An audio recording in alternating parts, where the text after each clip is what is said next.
قررت اختار، انا داخل النار.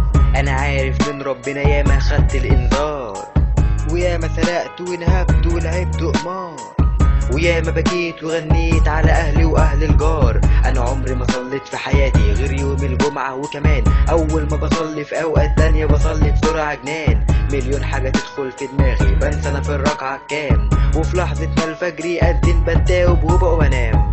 مفيش حد يشجعني وكل اصحابي من نفس النوع، مفيش حد يوجهني وكل متاح ومفيش ممنوع، مفيش حد يفوقني ويعرفني ان انا مخدوع. لو عاوز اتغير واتكلمت يقفلوا على الموضوع. دايما في الدنيا عايش شراني، انا عمري ما كنت في حالي، وضميري كان نايم بظلم واجرح وما كانش في بالي. قررت اكمل عمري اللي فاضل لي وهعيش وحداني، واخيرا سامحوني اوعدكم مش هرجع تاني. يا معلقت بنات وده عادي، جت تيجي جنبي وتقعد عادي، انت منين تقول من معادي، فباخدها معايا مشوار فتجرني لكلام مش عادي. اقول وفرتي عليا حياتي وريحتيني بقى من حواراتي. انا بيتي جنب المطار، يوم والتاني بروح واقابلها، لو جت ما جاتش انا بعرف غيرها، ده معودت دماغي بعملها. انا ياما خدعت بنات قضيت معاهم الوقت وجاهل، في بنات جدعه وبجد تستاهل، الحب فعلا مش بالساهل، ويا ريت يرجع اللي فات.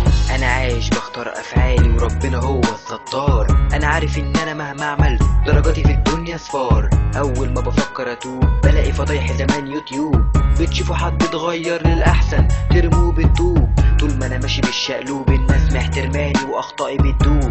وانا عمري ما هفضل كده، ده العمر يا دوب بيعدي علينا وكل يوم عن ذنبي بتوب. دايما بفتكر ان ربنا وفي لحظة باسمي هكون مطلوب. كنت اما اجي بحكي لحد وكان يستغرب من اسلوبي، اديله الثقة واتكلم مش خايف واكشف له عيوبي.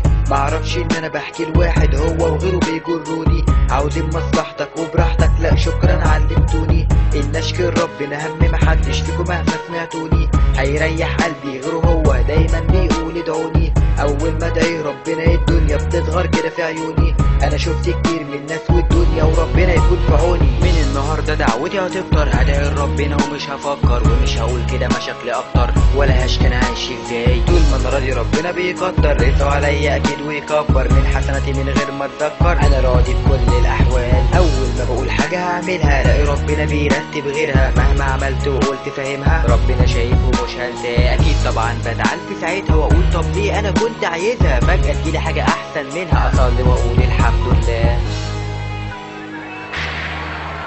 إن الله لا يغير ما بقوم حتى يغيروا ما بأنفسهم